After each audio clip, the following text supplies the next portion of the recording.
दोस्तों नमस्कार। आज हम पढ़ेंगे हिंदी व्याकरण में रस। रस क्या होते हैं आइए समझते हैं। देखिए रस को इंग्लिश में बोलते हैं सेंटीमेंट्स। ठीक, तो रस है क्या पहले ये समझिएगा। रस का शाब्दिक अर्थ होता है आनंद। रस का शाब्दिक अर्थ क्या है? आनंद। अर्थात जिस काव्य को, कविता को पढ़ने से या आपके सुनने से मन में जो भाव उत्पन्न होता है, उस भाव में जो आनंद होता है उसे हम रस बोलते हैं। अब रस जो है सबसे पहले ये समझते हैं, ये काव्य के तीन अंग होते हैं, एक रस, एक छंद और एक अलंकार। काव्य के कितने अंग हैं? तीन, एक रस, एक छंद और एक अलंकार। तो आज हम रस के बारे में बात कर रहे हैं। रस का शाब्दिक अर्थ होता है आनंद, यानी जिस काव्य को, जिस कविता को पढ़ने से या सुनने से जो मन में आनंद की अनुभूति होती है उसको हम रस बोलते हैं। पाठक या श्रोता के हृदय में स्थित स्थायी भाव ही विभाव आदि से संयुक्त होकर रस का रूप ले लेते हैं। रस को काव्य की आत्मा बोलते हैं। काव्य की आत्मा, ठीक है, ये किसको बोला जाता है? रस को। काव्य की आत्मा या प्राण तत्व कहते हैं किसको? रस को, सेंटिमेंट्स को।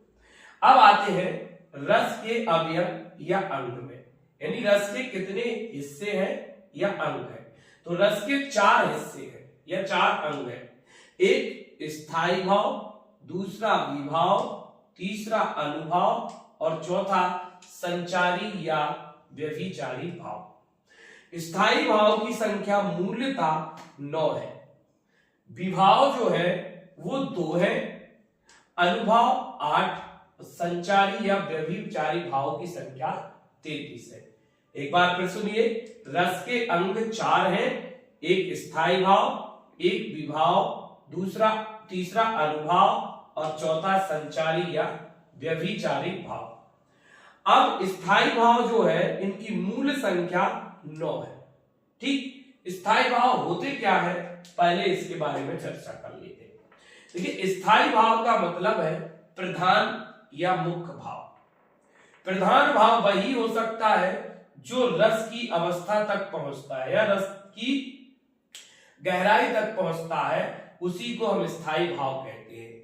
या किसी काव्य में या किसी कविता में जो शुरू से आखिरी तक यानी अंत तक होता है, उस भाव को हम स्थायी भाव कहते हैं। और हिंदी में स्थायी भावों की संख्या 9 है। मूलतः हिंदी में स्थायी भाव की संख्या 9 है, अर्थात रस भी 9 ही है। एक रस के मूल में एक स्थायी भाव रहता है। हर एक रस का एक स्थायी भाव होता है। इस तरीके से 9 मूलतः स्थायी भाव है, जिनके नाम हमने आपको यहाँ पे लिखे हैं। श्रृंगार, हास, करुण, वीर, रौद्र, भयानक, विवश, अद्भुत। श्रृंगार रस, हास्य रस, करुण रस, वीर रस, रौद्र रस, भयानक रस, विवश रस और अद्भुत रस, और एक है आपका शांत रस। अब क्या है, अतएव रसों की संख्या भी 9 है। अगर स्थायी भाव 9 है तो रस की संख्या भी 9 है।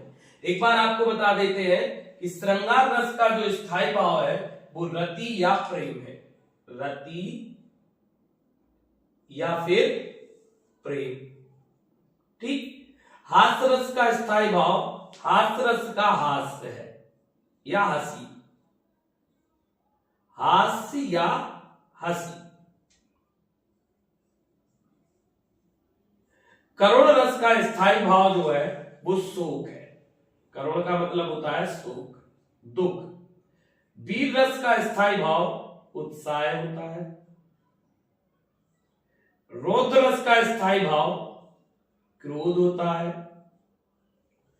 ठीक, भयानक का जो है वो भय होता है। विवस्त का जुगुप्सा या घृणा होता है।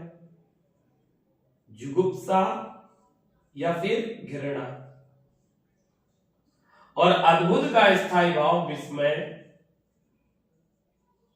या आश्चर्य होता है।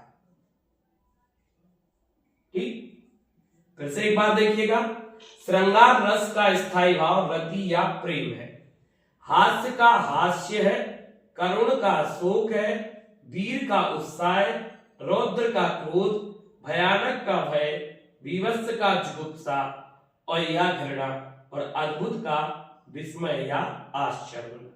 और शांत का जो स्थायी भाव है वो आपका सम या निर्वेद या वैराग या वीतराग है। सम या फिर निर्वेद या फिर वैराग्य या फिर आपका जो है वीतराग है, ये शांत रस का है। तो मूलतः हिंदी में रस की संख्या भी 9 है, जिन्हें नव रस कहा जाता है।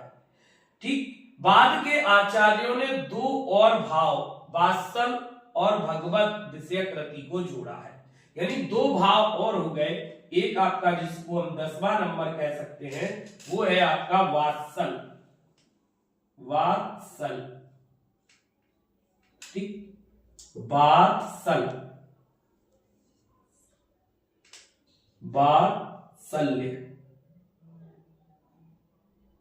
सॉरी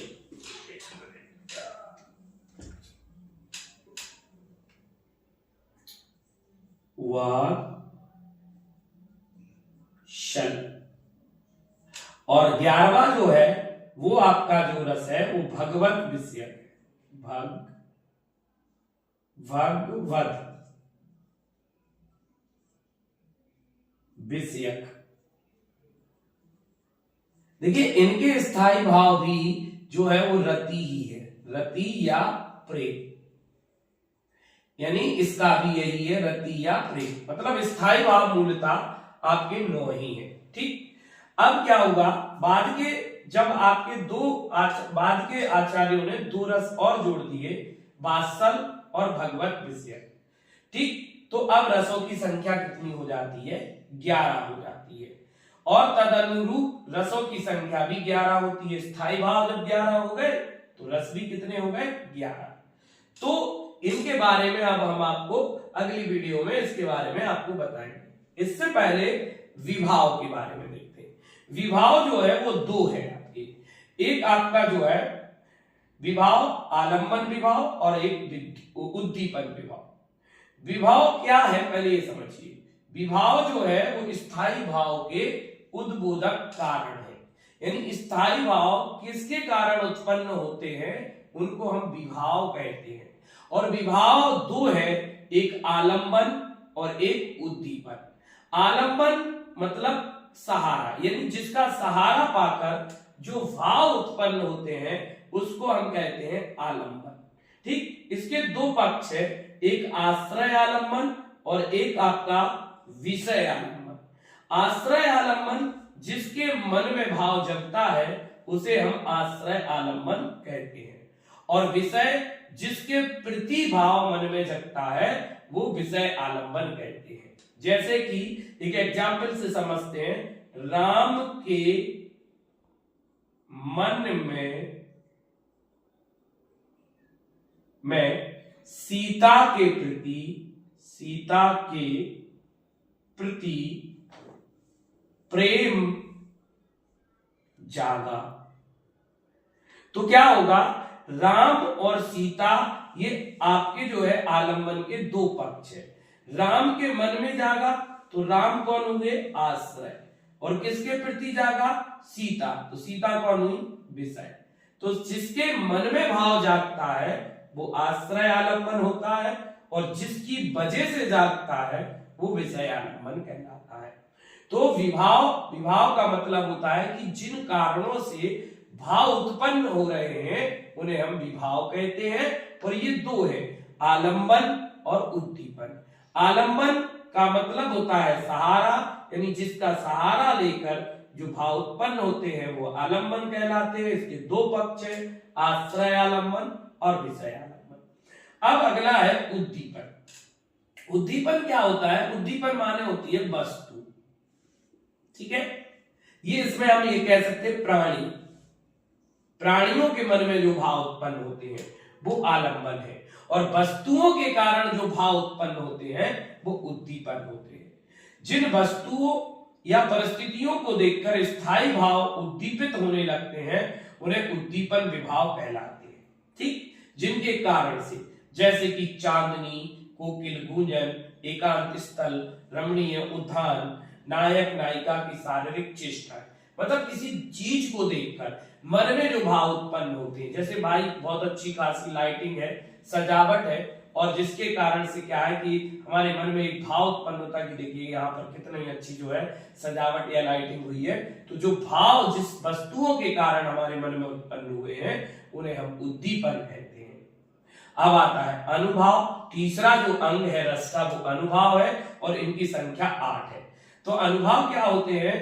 मनोगत भाव को व्यक्त करने वाले शारीरिक विकार, अर्थात हम कहें कि जो शरीर पर स्पष्ट दिख जाते हैं या शरीर से अलग होने लगती है, अलग। ठीक, तो मनोगत भाव को व्यक्त करने वाले शारीरिक विकार अनुभव कहलाते। अनुभव की संख्या 8 है, जिनमें आपका स्तंभ, स्तंभ मीन्स खंभा होता है, स्तंभ। दूसरा है आपका स्तंभ, स्वेद, स्वेद मीन्स पसीना। फिर रोमांच, स्वरभंग, स्वरभंग, कंप यानी कपना, कंप, विवर्णता, जैसे कलर ग्राइंड वगैरह होता है, वर्णांधता रूप, विवर्णता यानी रंगहीनता, अश्रु, अश्रु, चलिए इसको थोड़ा सा कर देते हैं पहले, अश्रु यानी आंसू, और एक आपका जो है प्रलय। इनके बारे में थोड़ा सा समझ लेते हैं। देखिए स्तंभ, स्तंभ का मतलब होता है खंभा, अर्थात जो इंसान जिम्मेदारियों को उठाता है तो उसके शरीर पर जो आपका एक्सप्रेशन होता है, जो सेंटिमेंट्स होते हैं वो थोड़े अलग होते हैं एक जिम्मेदार इंसान की तरह। तो स्तंभ जो है वो एक अनुभव है, यानी हमारे बॉडी पर भी ये नजर आता है कि भैया ये इंसान जिम्मेदार है।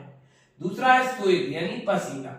तो क्या होता है, ये भी हमारी बॉडी पर नजर आने लगता है, अर्थात शरीर से अलग दिखने लगता है। रोमांच यानी आप किसी इंजॉय के साथ इंजॉय कर रहे हैं तो भी आपके शरीर पर अलग दिखता है कि आप इंजॉय में हैं या परेशानी में हैं, रोमांच। स्वरभंग यानी आप किसी का ध्यान लगाए हुए हैं और आपका जो ध्यान है वो भंग कर देता है, तो आपके शरीर पर जो है या चेहरे पर एक्सप्रेशन अलग नजर आते हैं। कंप यानी कपना, किसी भयानक चीज को देख के डर जाना या कपना, तो या किसी के डर से कपना, तो ये भी आपके शरीर बॉडी पर स्पष्ट नजर आने लगते हैं। विवर्णता यानी कलर ब्राइंड, रंगहीनता, जब ये रंगों में अंतर नहीं हो पाता है तो हमारी जो है आंखों के एक्सप्रेशन थोड़े अलग होते हैं, यानी वो शरीर पर नजर आते हैं। अश्रु, आंसू निकलना, ये भी शरीर से बाहर है। और प्रलय यानी आपने कोई चीज अच्छे बहुत मेहनत से बनाई है और वो आपके सामने नष्ट हो जाती है, तब आपके चेहरे पर जो एक्सप्रेशन होते हैं वो उसे प्रलय कहते हैं। तो भाई अनुभव वो भाव है जो आपके बॉडी पर यानी शरीर पर स्पष्ट नजर आने लगते हैं या शरीर से जो है अलग होने लगते हैं, उनको हम अनुभव कहते हैं, और उनकी संख्या 8 है। अब आता है चौथा जो अंग है रस का, वो है संचारी या व्यभिचारी भाव, जिनकी संख्या 33 है। तो भाई हमने जो पढ़ा स्थायी भाव, विभाव और अनुभव को छोड़कर जो कुछ बचे हैं वो आपके संचारी या व्यभिचारी भाव होते हैं, अर्थात इनकी परिभाषा जो थोड़े से समय के लिए हमारे मन में आते हैं और फिर चले जाते हैं, उन्हें हम संचारी या व्यभिचारी भाव कहते हैं। यानी आने जाने वाले भाव, थोड़े समय के लिए आए और फिर नॉर्मली हो गए, तो आने जाने वाले भाव को हम संचारी या व्यभिचारी भाव कहते हैं। इनकी संख्या 33 है, जिनको हम आपको जल्दी जल्दी बता देते हैं। देखिएगा, हर्ष, त्रास, गिलानी, शंका, असूया, अमर्ष, मोह, उत्सुकता, चपलता, जड़ता, निर्वेद, धृति, मति, वितर्क, आलस, स्वप्न, मद। अब हित्ता यानी हर्ष आदि भाव को छिपाना, अपस्मार मूर्छा, मरण, विषाद, लज्जा, चिंता, गर्व, उग्रता, दीनता, आवेग, विबोध, श्रम, निंद्रा, स्मृति, उन्माद और व्याधि यानी रोग। ये वे भाव हैं जो हमारे मन में कुछ समय के लिए आते हैं और फिर चले जाते हैं। इनको हम संचारी या व्यभिचारी भाव कहते हैं। तो दोस्तों अब हम आते हैं स्थायी भाव पर। तो स्थायी भाव जो हमारे रस हैं, 9 रस हैं, ठीक, उनका एक एक स्थायी भाव है। बाद के आचार्यों ने 2 रस और जोड़ दिए हुए, तो ये टोटल 11 रस हो जाते हैं। ये रस में सबसे पहले आपको बताते हैं कि स्थायी भाव मूलतः 9 ही है, ठीक, इसलिए मूल रसों की संख्या भी 9 है। अब बात करते हैं, सबसे पहला जो आपका रस है वो है श्रृंगार रस, जिसका स्थायी भाव रति या प्रेम होता है। तो रस के बारे में हमने आपको बताया था कि रस क्या होता है और स्थायी भाव क्या होता है। स्थायी भाव किसी काव्य को या किसी कविता को पढ़ने से या सुनने से जो भाव शुरू से लेकर अंत तक आपके मन में रहता हो, उस भाव को हम स्थायी भाव या प्रधान भाव या मुख्य भाव कहते थे, ठीक। तो आज हम बात कर रहे हैं स्थायी भाव में श्रृंगार रस की, अर्थात जिसका स्थायी भाव है रति या प्रेम, ठीक। तो श्रृंगार रस क्या है पहले ये समझ लीजिएगा। रति जिसका स्थायी भाव रति या प्रेम है। तो देखिएगा, जब इसके 2 पक्ष समझ लीजिएगा, एक नायक और एक नायिका, ठीक। श्रृंगार रस को अगर समझना है तो एक नायक एक नायिका, अर्थात एक प्रेम एवं प्रेमी, इनके बारे में बात करते हैं। तो जिनके मन में भाव जगता है वो आपका जो है आश्रय था और जिससे के कारण जगता है वो विषय था। तो श्रृंगार रस का स्थायी भाव रति और प्रेम है, रति या प्रेम है, और ये 2 प्रकार का है, संयुक्त श्रृंगार और वियोग श्रृंगार। संयुक्त श्रृंगार को संभोग श्रृंगार भी कहते हैं और वियोग श्रृंगार को विप्रलव श्रृंगार भी कहते हैं। तो संयुक्त श्रृंगार में क्या होता है कि नायक और नायिका पास होते हैं, जबकि वियोग श्रृंगार में नायक और नायिका जो है उनका वियोग हो जाता है, वो अलग होते हैं, दूर दूर होते हैं, ठीक। संयोग या संभोग में नायक और नायिका प्रेमी और प्रेमिका पास में होते हैं, जबकि वियोग श्रृंगार में या विप्रलव श्रृंगार में नायक नायिका या प्रेम प्रेमिका जो है वो दूर होते हैं। तो इसको एग्जाम्पल से समझते हैं। संयुक्त श्रृंगार अर्थात संभोग श्रृंगार क्या है ये समझते हैं, जिसमें नायक और नायिका का मिलन हो रहा हो वो संयुक्त श्रृंगार या संभोग श्रृंगार होता है। एग्जाम्पल, जब आपको किसी एक ऐसे उदाहरण में ये लगे कि नायक और नायिका जो है वो पास में है, वो मिल रहे हैं, तो वहां पर आपका संयुक्त श्रृंगार या संभोग श्रृंगार होगा। जैसे कि एक एग्जाम्पल हमने लिखा है, बतरस लालच लाल की मुरली धरी लुकाए, सोहे करे भोयनी हंसे दैन कहीं नटी जाए। अर्थात ये गोपियां और किशन के बीच की बात है कि गोपियों ने जो है भगवान कृष्ण की यानी बाल स्वरूप कृष्ण की जो है वो मुरली जो है लुकाए माने छिपा ली है, और वो जो है परेशान है कृष्ण जी, और गोपियों से अपनी मुरली जो है वो मांग रहे हैं। तो वो जो आपकी गोपियां हैं वो उनको देने से मना कर रही हैं। इसका मतलब ये है कि यहाँ पर नायक और नायिका दोनों जो है वो पास में है, अर्थात प्रेमी और प्रेमिका पास में है। तो यहाँ पर कौन सा श्रृंगार होगा? संयोग श्रृंगार। अब आते हैं वियोग श्रृंगार या प्रलंब श्रृंगार। इसमें क्या होता है कि नायक नायिका या प्रेमी और प्रेमिका का जो है वियोग होता है, अलग होते हैं, दूर होते हैं, तो ये वियोग श्रृंगार कहलाता है।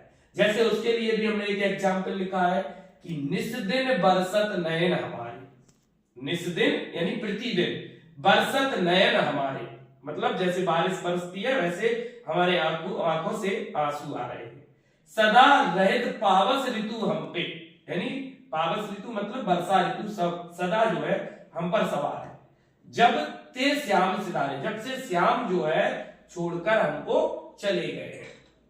तो यहाँ पर क्या हो रहा है, वियोग हो रहा है, यानी कृष्ण जी जो है वो गोपियों को छोड़कर चले गए हैं। तो गोपियों की तरफ से ये बात हो रही है कि निस्दिन बरसत नयन हमारे, सदा रहत पावस ऋतु हम पे, जब ते श्याम सिधारे।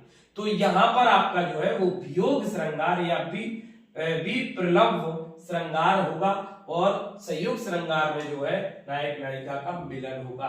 तो दोस्तों इसी तरीके से आगे आपको और रसों के बारे में जानना है तो आगे हमारी जो है वीडियो आती रहेंगी, जिनको आप देखते रहिए। जय हिंद, जय भारत। हेलो दोस्तों, नमस्कार। हमने आपको पिछली वीडियो में रस के बारे में बताया था कि रस किसे कहते हैं और रस के कितने अंग होते हैं। तो रस का शाब्दिक अर्थ था आनंद और रस के अंग 4 थे, स्थायी भाव, विभाव, अनुभाव, संचारी या व्यभिचारी भाव।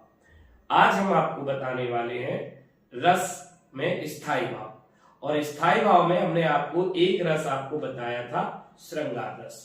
आज हम आपको आगे वाली रसों के बारे में बताएंगे। तो देखिएगा, रस में दूसरा रस है हास्य रस, और इसका स्थायी भाव क्या है, हास यानी हंसी। मतलब कि जिस काव्य को या कविता को पढ़ने से जो मन में आनंद, हास्य का उत्पन्न हो, हंसी का आनंद उत्पन्न हो, तो उस रस को हम हास्य रस कहते हैं। अर्थात हमारे मन में हास्य का भाव आना चाहिए, तो उस रस को हम हास्य रस कहते हैं, यानी हंसी का भाव उत्पन्न हो तो वो हास्य रस होता है। उदाहरण के लिए देखिएगा, एग्जाम्पल समझे, यानी जिस उदाहरण में आपको पढ़ते समय या सुनते समय हंसी का आभास होता हो तो वो आपका कौन सा रस होगा, हास्य रस होगा। जैसे कि देखिएगा, तमूरा ले मंच पर बैठे प्रेम प्रताप, साज मिले 15 मिनट, घंटा भर आलाप। मतलब साज वगैरह जो धुन वगैरह है वो 15 मिनट मिल रही, बाकी घंटा भर आलाप। घंटा भर आलाप राग में मारा गोता, धीरे धीरे खिसक चुके थे सारे श्रोता। मतलब कि आलाप सिर्फ ऐसा रहा कि भाई वो उन्हीं को समझ में आ रहा, बाकी श्रोता को कुछ समझ में नहीं आ रहा, तो वो अकेले बचे। बाकी जो सब है कि जितने श्रोता थे सुनने वाले, वो सब सीधे धीरे धीरे खिसक चुके। तो यहाँ पर क्या है, हास्य की जो है आभास हो रहा है, हंसी का आभास हो रहा है, इसलिए ये कौन सा रस होगा, हास्य रस होगा। दूसरा है करुण रस। करुण का मतलब होता है शोक, यानी शोक, दुख की अनुभूति जहां पर होती है तो उसे कौन सा रस कहते हैं, करुण रस। यानी जिस काव्य को या जिस कहानी को या जिस कविता को पढ़ने से, सुनने से मन में दुख का आभास होता हो या दुख का भाव उत्पन्न होता हो तो वो कौन सा रस होता है, करुण रस होता है, जिसका स्थायी भाव क्या होता है, शोक। जैसे कि एक एग्जाम्पल है, उदाहरण है, शोक विकल सब रोवई रानी, यानी रोने की बात हो रही। शोक किसके शोक में, राजा दशरथ के शोक में, ठीक है ना। शोक विकल सब रोवई रानी, रूपु सीलू बलु तेज बखानी, करही विलाप अनेक प्रकारा, परही भूमि तल बारही बारा। तो शोक में जो है रानियां क्या कर रही हैं, रो रही हैं। तो शोक मतलब क्या है, दुख, और दुख मतलब क्या है, करुणा। तो करुणा यहाँ पर है, शोक यहाँ पर है। और जब शोक का आभास होगा आपका किसी पद में, किसी दोहे में, तो आप समझ जाइएगा कि वो कौन सा रस है, करुण रस है। देखिए अगला रस है वीर रस, जिसका स्थायी भाव है उत्साह। मतलब जिस काव्य को पढ़ने से, सुनने से या आपका जो है देखने से मन में उत्साह का भाव उत्पन्न हो, यानी वीरता का भाव उत्पन्न हो, तो उसको हम वीर रस कहते हैं। क्योंकि वीर रस का जो स्थायी भाव है वो है उत्साह है।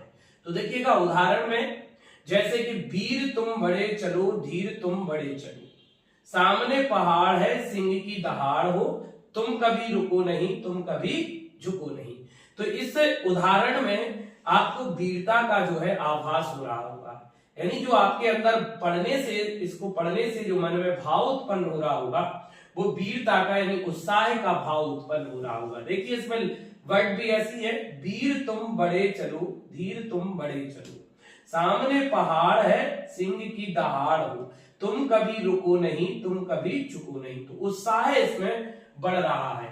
और जहां उत्साह या वीरता की बात हो जिस भी उदाहरण में या जिस दोहे में या जिस काव्य में या जिस कविता में, तो आप समझिएगा कि वो वीर रस है और जिसका स्थायी भाव क्या होता है, उत्साह होता है। अगला रस है रौद्र रस, जिसका स्थायी भाव होता है क्रोध। अर्थात जिस काव्य को पढ़ने से सुनने से या कविता को पढ़ने से सुनने से या दोहे को पढ़ने से सुनने से मन में क्रोध का भाव उत्पन्न होता हो, तो उसे हम गुस्से का भाव, क्रोध का भाव उत्पन्न होता हो, तो उसे हम रौद्र रस कहते हैं। रौद्र का स्थायी भाव ही क्रोध होता है, या एक है कि रौद्र का दूसरा नाम क्या है, क्रोध है। और क्रोध का जब आभास होता हो तो आप समझ जाइएगा कि ये रौद्र रस है। जैसे देखिए इस एग्जाम्पल में देखते हैं, उदाहरण में, श्री कृष्ण के सुन बचन अर्जुन क्षोभ से जलने लगे। क्षोभ माने क्रोध, क्षोभ माने क्या होता है, क्रोध। श्री कृष्ण के सुन बचन अर्जुन क्षोभ से जलने लगे, सब सील अपना भूल कर, यानी अपनी नम्रता शीतलता को भूल कर करतल युगल मलने लगे। संसार देखे अब हमारे शत्रु, रण में मृत पड़े, करते हुए यह घोषणा वे हो गए उठकर खड़े। तो यहां पर जो है गुस्से की बात हो रही है, क्रोध की बात हो रही है। और जब क्रोध की बात होती है तो वहां पर कौन सा रस होता है दोस्तों, वहां पर होता है रौद्र रस होता है। और रौद्र रस का स्थायी भाव क्रोध है। तो देखिए नेक्स्ट रस है भयानक रस। भयानक रस का स्थायी भाव होता है भय। भय अर्थात डर। तो देखिएगा जब जिस काव्य में या कविता में या किसी दोहा में पढ़ने से या सुनने से हमको डर की अनुभूति हो, यानी भय की अनुभूति हो, तो वहां पर भयानक रस होता है। भयानक रस का स्थायी भाव होता है भय। भय यानी डर।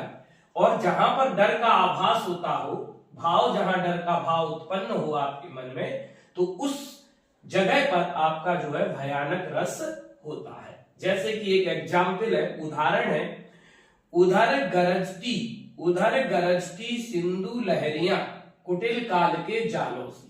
मतलब गरजती हुई आ रही है सिंधु की लहर, कुटिल काल के, कुटिल माने बहुत कठिन, बड़ी बड़ी, काल माने एक तरीके से कह सकते हैं कि मतलब अंत होने वाला हो, डरावना समय। काल के जालों से चली आ रही फैन उगलती, फन फैलाए दयालों सी। मतलब सिंधु की लहरें इस तरीके से है जैसे कि कोई सांप फन फैलाते हुए आता है आपके सामने, तो आपको डर का आभास होता है। ऐसे सिंधु की लहर जो है पानी की लहरें उठ रही हैं, तो यहाँ पर क्या हो रहा है, भय का आभास हो रहा है। तो यहाँ पर कौन सा रस होगा, भयानक रस होगा, जिसका स्थायी भाव भय होता है। नेक्स्ट है भीभत्स रस। भीभत्स रस का स्थायी भाव जुगुप्सा या घृणा होता है। जब आपको काव्य को पढ़ने से सुनने से या कविता को पढ़ने सुनने से या दोहा को पढ़ने सुनने से आपके मन में घृणा का भाव उत्पन्न होता हो, तो उसे हम भीभत्स रस कहते हैं। या जुगुप्सा, इसका एक और स्थायी भाव है, मतलब उसी का नाम, जुगुप्सा को ही घृणा भी कहते हैं। यानी घृणा या जुगुप्सा का भाव जब आपके मन में आ जाए तो समझ जाइएगा कि कौन सा रस है, भीभत्स रस है, क्योंकि इसका स्थायी भाव जुगुप्सा या घृणा होता है। जैसे उदाहरण, सिर पर बैठो काग आंख दो खात निकारत। सिर पर कौआ बैठा हुआ है और काग माने कौआ, आंखें दो खात निकारत, आंखें दोनों निकाल के फिर खाता है। खींचत जीवई स्यार जैसी जीभ, लंबी जीभ, अतहि आनंद उर्धारत। और इसके आगे का जो है, गीद जांगी को खोदी के मांस उपारत, स्वान अंगुरनी काटी के खात विदारत। तो मांस को खींच के खाया जा रहा है, किसके द्वारा, कौए के द्वारा। तो यहाँ पर क्या है, घृणा उत्पन्न हो रही है। तो यहाँ पर जब घृणा उत्पन्न होती है, यानी आपके मन में भाव घृणा का आता है, तो वहां पर कौन सा रस होता है, भीभत्स रस होता है। देखिए दोस्तों, रस में अगला जो रस है वो है आपका अद्भुत रस। इससे पहले हमने आपको 7 रस के बारे में बता दिया था। अगला रस जो है पिछली वीडियो में 7 रसों के बारे में हमने पढ़ा था। श्रृंगार रस, हास्य रस, करुण रस, वीर रस, रौद्र रस, भयानक रस और भीभत्स रस। अब 8वां रस है अद्भुत रस, जिसका स्थायी भाव जो है वो विस्मय या आश्चर्य है। विस्मय या आश्चर्य का मतलब है चकित होना, यानी चौंक जाना। ठीक है ना, चौंक जाना। किसी चीज को देखकर हम जो है आश्चर्य होते हैं, चकित हो जाते हैं, तो चौंक जाना जो है आपका क्या है, इसका स्थायी भाव है अद्भुत रस का। यानी अद्भुत का मतलब ही होता है विस्मय या आश्चर्य या चकित होना, चौंकना। ठीक, चौंक जाना। तो जहां पर काव्य को पढ़ने से, सुनने से आपके मन में विस्मय या आश्चर्य या चकित होने का भाव उत्पन्न होता हो, तो वो आपका जो है अद्भुत रस कहलाता है। अर्थात स्थायी भाव जो है वो विस्मय या आश्चर्य आपके मन में आए, या चौंक जाना या चकित हो जाना आए, तो आप समझ जाइएगा कि ये कौन सा रस है, अद्भुत रस है। यानी आपको पता होना चाहिए कि रस की डेफिनेशन क्या है और उसका स्थायी भाव क्या है, तो आप उदाहरण से अपने आप जल्दी से पहचान लोगे कि इसमें कौन सा रस है।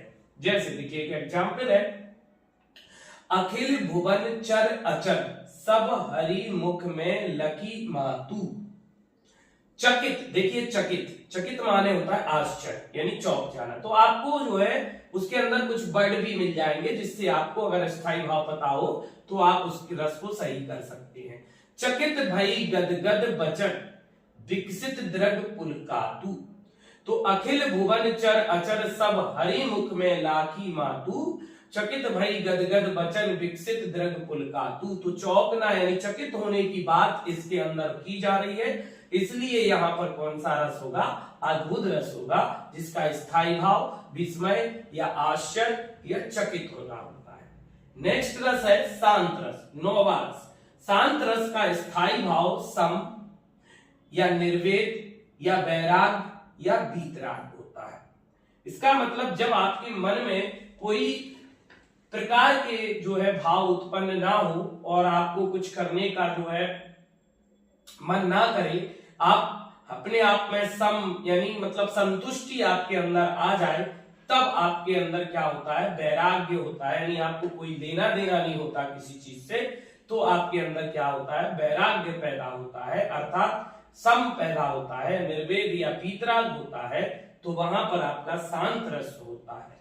और शांत रस का स्थायी भाव सम या निर्वेद है, जिसका मतलब है वैराग या वीतराग। यानी आपके अंदर कोई और भाव उत्पन्न ना हो, सिर्फ आपको जो है अपने आप से मतलब हो या इस दुनिया से कोई मतलब ना होता हो, उसे हम वैराग या वीतराग कहते हैं। आइए देखते हैं उदाहरण में क्या लिखा है। मन रे तन कागज का पुतला। मन कैसा है, मन रे तन कागज का पुतला, यानी जो तन है वो एक तरीके से कागज के पुतले की तरह है। लागे बूंद बिन सिज जाए छिन में, यानी बूंद लगने से जैसे कागज में छेद हो जाता है। गर्व करे क्यों इतना, और किस कारण से कोई आप गर्व करता है, तो यहाँ पर क्या है, ज्यादा गर्व नहीं करना चाहिए, यानी मन को शांत रखना चाहिए। आपको ज्यादा कुछ मतलब उत्तेजित नहीं होना चाहिए, किसी के प्रति कोई ईर्ष्या नहीं रखना चाहिए। जब कोई आपके अंदर भाव उत्पन्न ना हो तो वो सम या निर्वेद कहलाता है। तो यहाँ पर जो है इस एग्जाम्पल में यही बात बताई जा रही है कि आपके अंदर जो है मतलब शांति होनी चाहिए, किसी से कोई ज्यादा गर्व नहीं करना चाहिए, ईर्ष्या नहीं करनी चाहिए। तो वहां पर कौन सा रस होता है दोस्तों, शांत रस होता है, जिसका स्थायी भाव सम या निर्वेद या वैराग या वीतराग होता है। देखिए अगला रस है वात्सल रस। वत्सल रस का स्थायी भाव है वात्सल रति, अर्थात बच्चे के प्रति प्रेम। और एक और है भक्ति रस, जिसका स्थायी भाव है भगवत विषयक रति या अनुराग। इसका मतलब है भगवान के प्रति प्रेम। तो देखिएगा रति जो स्थायी भाव है वो आपको 4 रसों का हो गया। एक आपका श्रृंगार रस था, हमने आपको पढ़ाया था श्रृंगार। श्रृंगार में का भी स्थायी भाव क्या था दोस्तों, रति था। श्रृंगार के 2 हिस्से थे, एक आपका संयोग श्रृंगार, एक आपका वियोग श्रृंगार। और यहां पर वात्सल रस का भी स्थायी भाव क्या है? रति। और भक्ति रस का भी स्थायी भाव क्या है? रति। लेकिन अंतर है, श्रृंगार रस में नायक और नायिका के बीच प्रेम की बात थी यानी रति की, जबकि प्रेम और प्रेमिका के बीच की बात थी श्रृंगार रस में। और वात्सल रस में क्या है?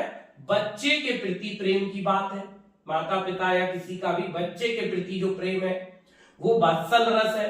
और भक्ति रस में क्या है? भगवान के प्रति किसी भक्त का प्रेम है, तो यहां पर भक्ति रस होता है। तो आपको समझ में आ गया होगा कि श्रृंगार रस का भी स्थायी भाव रति, लेकिन कब? जब नायक नायिका या प्रेमी या प्रेमिका के बीच के प्रेम की बात हो रही हो तो आपका श्रृंगार रस होगा। वत्सल रस का स्थायी भाव वात्सल्य रति, यानी बच्चे के प्रति किसी का भी प्रेम हो, माता पिता का या किसी का भी, तो वो वहां पर वत्सल रति यानी वात्सल रस होता है। और भक्ति रस में भगवान के प्रति, जैसे मीराबाई हुई, रसखान हुए, इनका प्रेम जो था भगवान के प्रति था, तो ये कौन सा रस होगा? भक्ति रस होगा। तो आइए समझते हैं वत्सल रस, जिसका स्थायी भाव है वात्सल रति अर्थात बच्चे के प्रति प्रेम। तो जिस पद में, जिस काव्य में या जिस दोहे में या जिस कविता में उसको पढ़ने से या सुनने से आपके मन में वात्सल यानी बच्चों के प्रति प्रेम की भावना का भाव आपके मन में उत्पन्न होता है, तो वो वात्सल रस कहलाता है। जैसे कि उदाहरण में किलकत कानय घुटरूवन आवत। देखिए किलकत कानय यानी कहना कैसे है? किलकते हुए अपने घुटनों के भर आ रहे हैं। किलकत कानय घुटरूवन आवत, तो काना का बचपन की बात कर रहे हैं, जब वो बच्चे थे। मणिमय कनक नंद के आंगन, यानी नंद बाबा नंद जो है, मणिमय जो है उनको देखकर मुस्कुरा रहे हैं और उनको पकड़ने की कोशिश कर रहे हैं। तो यहाँ पर नंद बाबा का प्रेम अपने कान्हा के प्रति का भाव जो है उनके मन में उत्पन्न हो रहा है, इसलिए यहाँ पर कौन सा रस होगा? वात्सल रस होगा। अगला है भक्ति रस का स्थायी भाव। भक्ति रस का स्थायी भाव है भगवद विषयक रति या अनुराग। इसका मतलब यह है कि भगवान के प्रति प्रेम। जब किसी भक्त का भगवान से लगाव होता है तो उनके बीच जो संबंध होता है उसे हम भगवत विषयक रति के नाम से या भगवान के प्रति प्रेम के नाम से या अनुराग के नाम से जानते हैं। तो जब भी ऐसे काव्य को, कविता को पढ़ने से या सुनने से मन में भक्ति का भाव उत्पन्न होता हो तो वहां पर कौन सा रस होगा? भक्ति रस होगा। उदाहरण के तौर पर राम जपूं राम जपूं राम जपूं बाबरी। देखिए राम का नाम जपा जा रहा है बार बार। घोर भय नीर निधि नाम निज राम रे। तो इसमें क्या हो रहा है कि राम की भक्ति का जो है बोध हो रहा है। यहाँ पर राम की भक्ति का बोध जो है यानी भाव उत्पन्न है, इसलिए यहाँ पर कौन सा रस होगा? भक्ति रस होगा। तो ये दोस्तों 11 रस थे जो हमने आपको 1 by 1 यहाँ पर बताए हैं। अब रस के बारे में थोड़े से पॉइंट और आपको समझना है, उनके बारे में आप सुन लीजिएगा। सबसे पहले देखिएगा, सबसे पहले रस जो है, रस का शाब्दिक अर्थ हमने आपको बताया था कि आनंद होता है।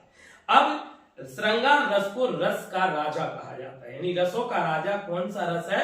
श्रृंगार रस है। ठीक, नाटक में 8 ही रस है, 8 ही रस है। और ये बात भरत मुनि ने बताई है कि नाटक में कितने रस होते हैं? 8 होते हैं।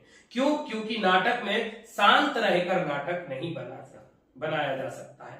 तो भरत मुनि को नाट्य शास्त्र का प्रवर्तक कहा जाता है, इसलिए भरत मुनि ने सिर्फ 8 रस जो हमने आपको शुरू के बताए हैं, शांत को छोड़कर जो 8 रस आपको बताए हैं, श्रृंगार रस आपको बताया है, हास्य रस, करुण रस, रौद्र रस, वीर रस, भयानक रस, बीभत्स रस और अद्भुत रस, ये 8 रस जो है भरत मुनि ने बताए हैं। और 9वां शांत रस जो है वो भरत मुनि ने नहीं बताया, क्योंकि नाटक में सिर्फ कितने रस होते हैं? 8 होते हैं। भरत मुनि ने केवल 8 रसों की चर्चा की है, पर आचार्य अभिन्न गुप्त ने नव मोह अपि शांतु रसा, नव मोह अपि शांतु रसा यानी रस कितने हैं? 9 है।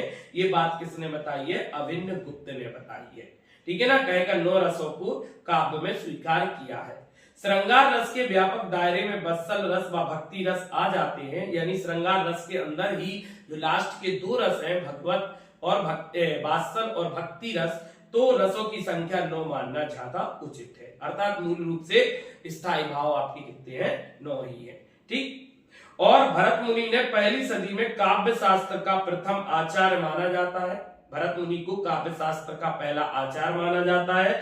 सर्वप्रथम आचार्य भरत मुनि ने अपने ग्रंथ नाट्य शास्त्र में रस का विवेचन किया। उन्हें रस संप्रदाय का प्रवर्तक भी कहते हैं। भरत मुनि को ही रस संप्रदाय का प्रवर्तक माना जाता है।